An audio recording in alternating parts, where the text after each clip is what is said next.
Go back to episode 1 of this arc, to the account that started everything at Kestrel Health. A phished contractor credential, sitting on the internal network for 6 weeks before anyone noticed anything wrong. We've spent 11 episodes since then, building every layer of identity and access control you could reasonably ask for. Stronger authentication, workload identity for services, phishing-resistant credentials, tighter privileged access, automated certificates. Here's the detail we haven't said out loud yet, and it changes how you should read everything else in this arc. That contractor's engagement had ended weeks before the breach. Nobody revoked the account. Nobody was even looking at it. It just sat there, valid, waiting for someone to use it. And the question this episode actually answers is why an organization can get every other identity control right and still leave that door standing open. Every person who ever touches a system inside an organization moves through the same 3 transitions. They join and need access provisioned across whatever systems their role requires. They move, change teams, get promoted, switch departments, and need access adjusted. Some rights added, others removed, and eventually they leave. And every access right needs to come down, everywhere it was ever granted, on a timeline measured in hours, not months. This is usually called the Joiner Mover Leaver Lifecycle, JML for short, and it's worth being precise about what kind of problem it actually is. On the surface, it looks like an HR process with some IT tickets attached. Someone starts, IT creates accounts. Someone leaves, IT disables them. Treated that way, it's exactly as reliable as the humans remembering to file the ticket. Treated as an architecture problem, the question changes. What system triggers this automatically? The moment a person's employment status changes without a human in the loop who might forget. This diagram shows that flow. A central source of truth, usually an HR system or identity provider, holds the authoritative record of who's actually employed, in what role, right now. A joiner event fires from that source, and a governance layer provisions exactly the access that role requires, automatically. A mover event fires the same way.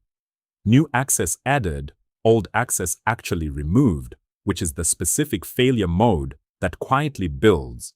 People access to systems 3 roles ago nobody remembers granting. And a leaver event, the one that matters most here, fires the moment that source says the engagement ended and pulls every one of those rights back down, everywhere, without needing anyone to remember to ask. An account like Kestrel's contractor credential, still valid weeks after the person's engagement ended, has a name in this field, an orphaned account, access that has outlived the role or the employment it was originally granted for. It's tempting to file this under human error. Somebody forgot to submit the off-boarding ticket, and plenty of organizations do file it exactly there, which is precisely the mistake worth correcting. The honest root cause almost never sits with the person who forgot. It sits with an architecture that made forgetting the only thing standing between a departed contractor and a live credential. If deprovisioning depends on someone remembering a manual step, on a specific day, it will eventually fail.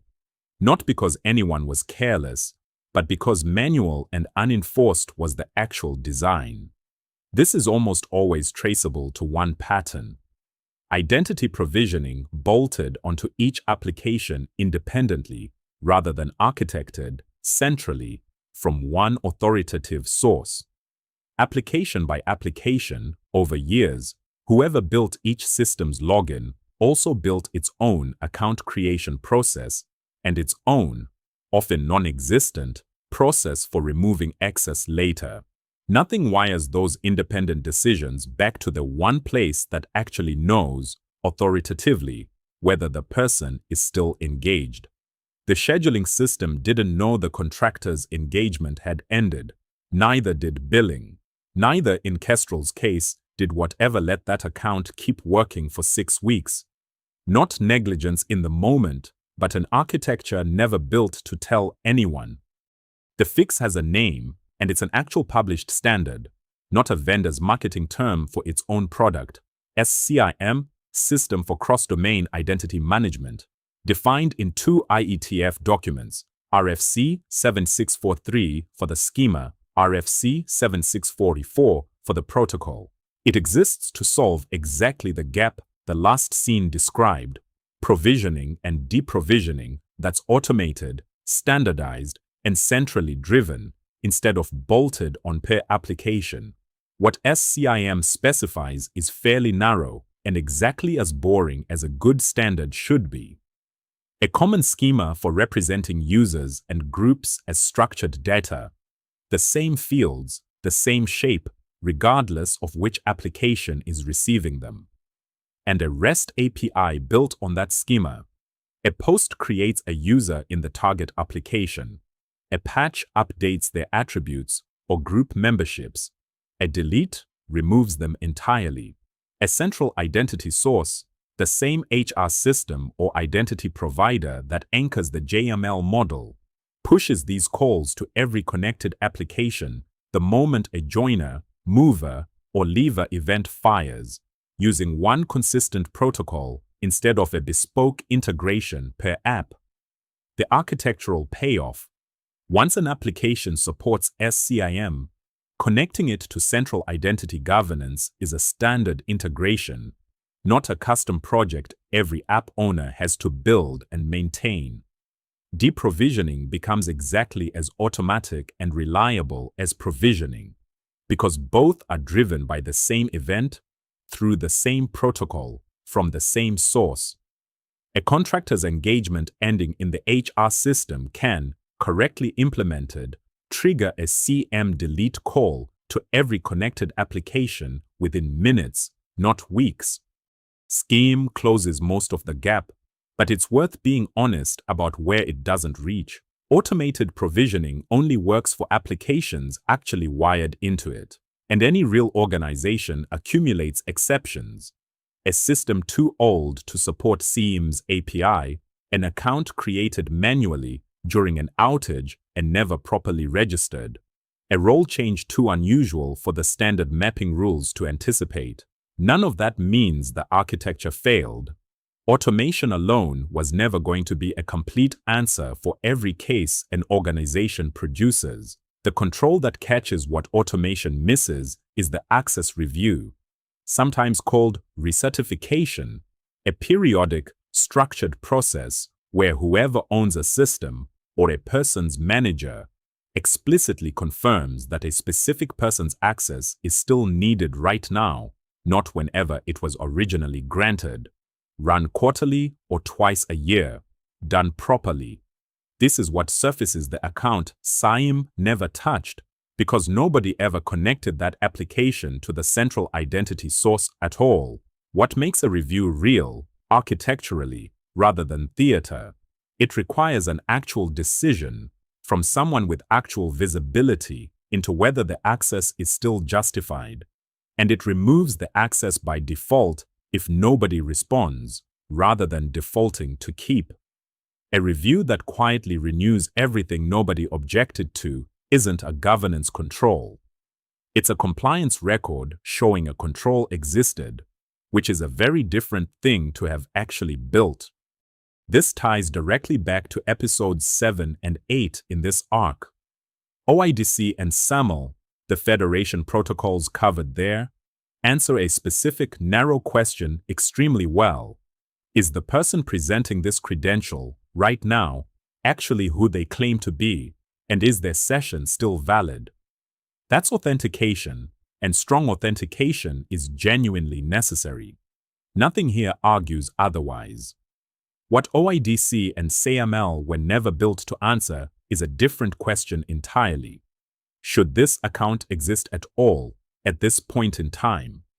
A perfectly implemented OIDC flow running against Kestrel's identity provider will authenticate a cryptographically valid credential belonging to an active account without hesitation, every time, because verifying that credential is precisely and only what OIDC is for.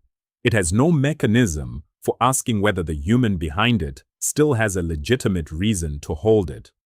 That's the exact gap SCIM-based governance closes, and it's a different layer of the identity stack entirely, not a stronger version of the same layer. Authentication verifies a credential in the moment it's presented. Governance decides continuously whether that credential should still exist to be presented at all. Get authentication right and governance wrong, and you've built a system that's extremely good at confirming the identity of someone who shouldn't be there anymore.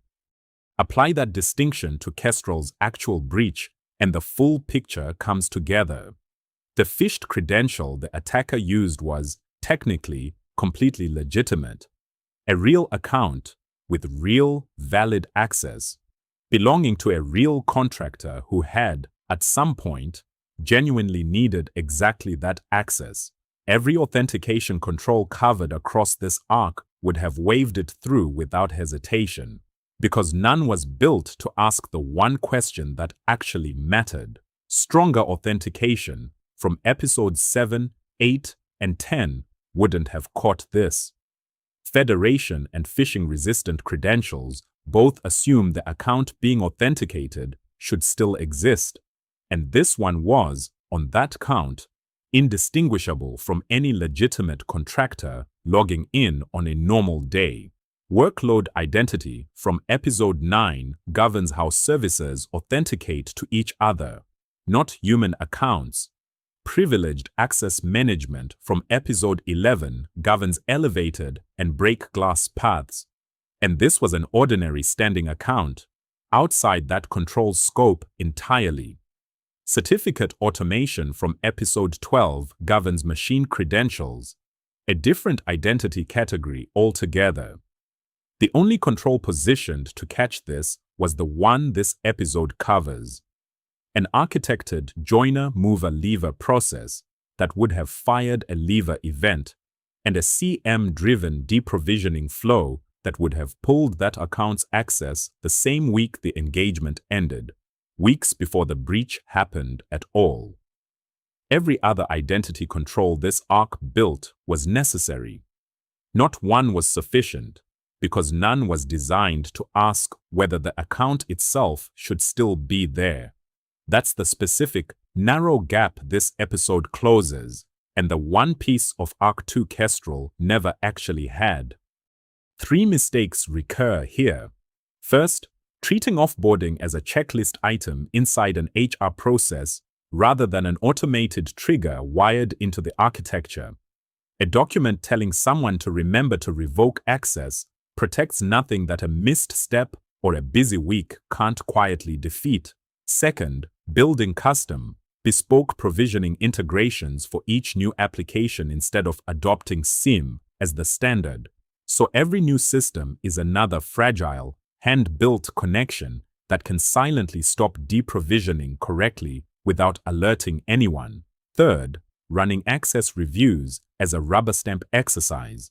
Reviewers clicking approve on long lists they haven't examined, which produces an audit record showing a review happened without producing the thing a review actually exists to do.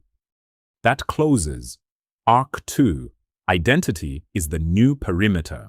We rebuilt Kestrel's trust model around zero trust instead of network location, gave humans strong federated authentication through OIDC and SAML, gave services their own verifiable identity through SPIFE and SPIRE, gave humans phishing-resistant credentials through FIDO2, rebuilt privileged access around just-in-time elevation instead of standing admin rights, automated certificate lifecycles so machine identity never quietly expires, and finally closed the one gap none of that touches, making sure the identities being authenticated are ones that should still exist at all. Arc 3 starts from a question every one of those controls has been quietly assuming an answer to. We've spent this arc making sure identity is verified correctly. We haven't yet asked what actually enforces that verification on every request inside the running system at the moment traffic moves between services. That's Istio Service Mesh Security, MTLS, as the Zero Trust Enforcement Layer. Next episode, and the start of Arc 3, Enforcing Trust at Runtime. If you're building systems that need to survive being breached, not just avoid it, subscribe, and I'll see you in the next one.